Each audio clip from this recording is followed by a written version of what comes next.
All right, Saagar, what's on your radar? Well, this is my very last chance to weigh in before the 2020 presidential election. There's a lot of pressure. It's been quite a ride here on Rising so far.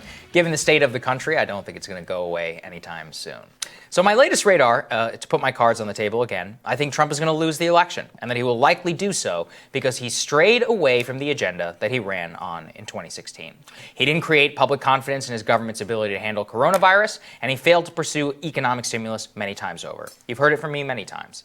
The crux of my previous radar was laying out a marker for the Republican Party. To ever win an election again, they need to understand why Trump lost if he does in fact do so.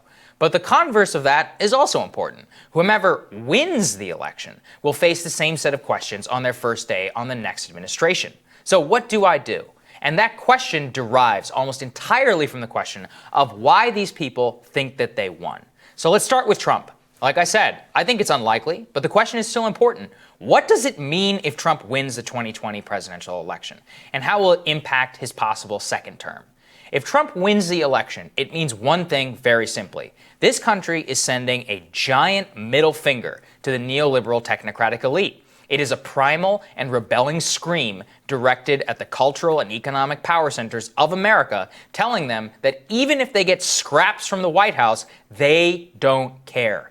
GOP can block their stimulus checks. White House can mismanage a pandemic that leads to literal death. None of it matters. It's a rejection of the slow-motion cultural revolution that's been attempted in the United States since the Great Awakening in the early 2010s. It's a rejection of lawlessness in the streets and immigration laws, and in essence, it would be a total and complete rejection of the university-educated class in America. But it would also say a lot about the Democratic Party. A Trump win would mean that the Democrats marrying themselves to left woke ideologues and pairing them with Wall Street-friendly economic policy is seen by the majority of the public for what it is. It's a top-down revolution meant to rob you and re-educate you at the same time. I'll admit, I'm kind of projecting here. I don't think this country is nearly as culturally reactionary as what I'm laying out here. I adhere to my core driving principle that improving the economic conditions of the vast majority of Americans while not trying to force a cultural agenda down their throats is the only path forward for the Republican Party. But if Trump wins, then it will mean I was wrong about a lot, and it will significantly change the way that I think about American politics. But what about Joe Biden?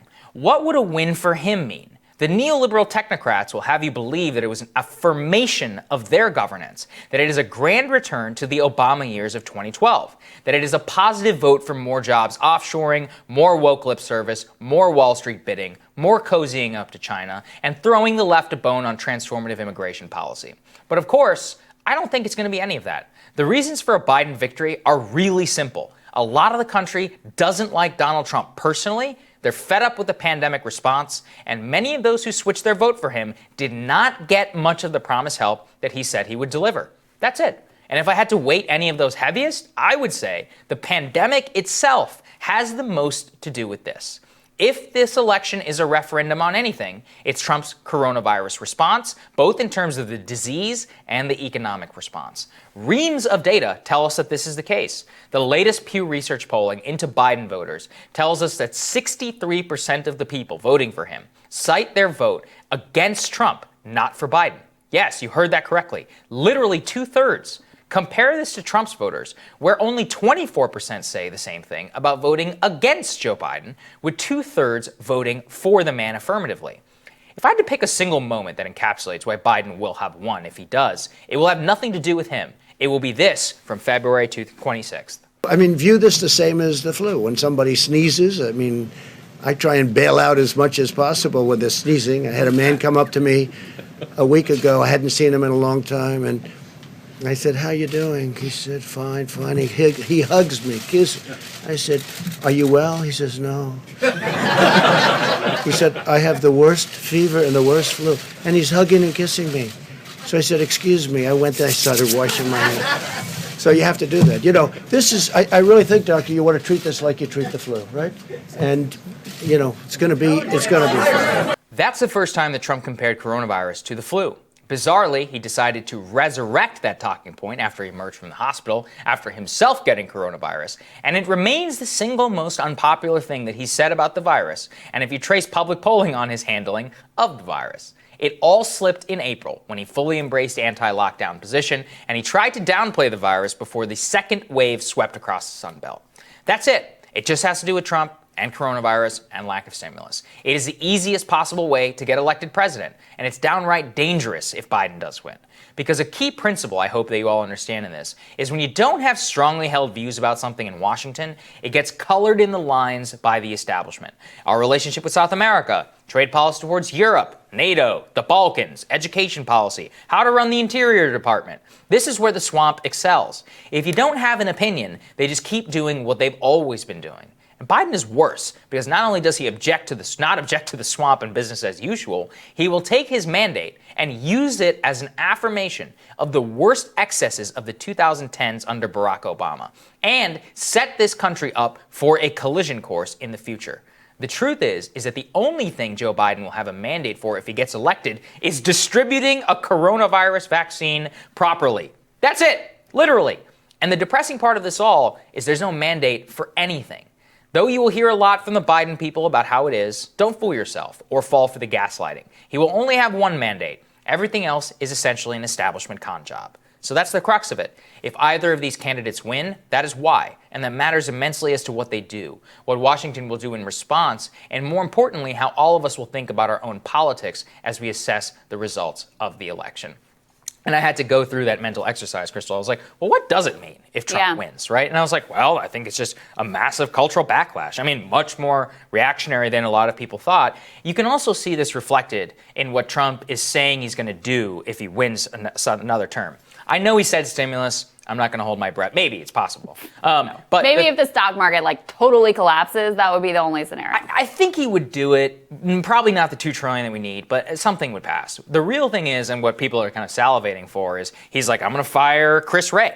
I'm going to fire Fauci. He said yesterday he might fire Fauci. He's like, I'm going to fire the defense secretary. Put all your own people in charge. I might say, maybe you should have done that from the very beginning. But the real question for this is how he interpreted his win. I think he'd actually be correct, and his administration, if they were basically look, we got away with, not doing a lot of the economic stuff, still won the election, then it would just be all culture war stuff for another 4 years. I think it'd be bad for the country, but also maybe it'd be reflective of the country itself. A Biden win, on the other hand, it's what I laid out. I think the only reason this man is going to win the election, if he wins, is because of coronavirus and the stimulus, lack of stimulus. And it would be easy as hell for Trump to coast to election if he had handled it differently. And there's just something about that which galls me because we're going to talk about it later in the show. All of these Biden people measuring the drapes in the Oval Office, getting ready to go back in the trade policy, Secretary of State's office, and so much more. And these are the people who got us into Libya, got us into TPP. They're the ones who got us into some of the most destructive things that we've done as a country in the last 10 years. And they're just salivating, ready to come back. There's another reason I would put out there for if Trump were to pull off what I think is an unlikely win for the reasons that you lay out, his failure. I mean, he validated people's greatest fears about him, that when push came to shove and we actually needed a president to govern and do something, he was totally unable to step up to the plate and do anything remotely approaching leadership, just the basic level of leadership and calming people and trusting the science. I know that gets made fun of, but that's all people really wanted to have during the pandemic is some sort of rational approach. But if he were to win, it would partly be a validation of, look, what's he run on? It's Biden's a socialist and 1619 Project and his obsession with Antifa and all this kind of crap. But it wouldn't just be that. It also would be a failure of Joe Biden because he hasn't done much. I mean, that's the bottom line. It's he hasn't run much of a campaign. He hasn't promised much. He hasn't delivered much. And so I think there would also be a message there about you know what? It's not enough to just be against this guy. You also have to give people a reason to vote for you. And if the enthusiasm levels aren't there for Biden in the numbers that he needs, and we see right now, suburban white voters seem very excited to vote for Joe Biden. A lot of other groups that failed to turn out for Hillary Clinton also seem less enthusiastic about Joe Biden. In some instances have actively switched over to Donald Trump. I think it would be a message about that as well. I saw some pre-sniping online about, all you Bernie progressive people said that Democrats had to nominate someone to excite the base in order to win. But I mean, number one, that was before Corona. It's a completely different world. But number two, I hold by the fact that if you actually had someone who was promising, like, people really thought they were going to get health care, people really thought they were going to get stimulus, people really thought they were going to get an economic agenda that was going to deliver for their lives, I don't think we'd be coming down to, like, oh my God, what happens if Pennsylvania's off by a few points? It wouldn't be such a nerve-wracking proposition. Either one of these candidates, if they had just offered an affirmative, clear economic agenda for the country, either one of them could be running away with this in a landslide. I completely agree. I think it will be both on Trump and the cultural referendum, and it would be a huge indictment, obviously, of Biden. I mean, I think it would be the complete, total failure of the Democratic Party. They'd have to burn it to the ground and build it up again. Yeah, but they wouldn't. They certainly wouldn't. But if they did, they'd build it up again around, like, John Kasich. Yeah, if he won, they would have to do that. There's just no question in my mind. I mean, and the Trump people, the establishment GOP's licking their chops. They're ready for him to lose. If he wins, he actually needs to transform the party in his image. But I'm not all that optimistic because I think I did a radar here after Kenosha, and I was like, look, Trump could win because of all this stuff. And if he does, it's not enough. It's not enough just to have a cultural, reactionary president, because then you just fire Christopher Wray and you obsess over MAGA and people still don't have stimulus checks. And I think that is actually the part where again, I think that my theory of politics is generally more correct, but if it's not, we'll find out tomorrow, or I guess in the coming weeks. And if it's not, I'm going to reassess about how much of this stuff really matters. Maybe it is all a culture war. I really don't know. I like to think that it's not. And there's some faith that I still have that it isn't. So we'll see. All right, I'm looking forward to your radar next, Crystal.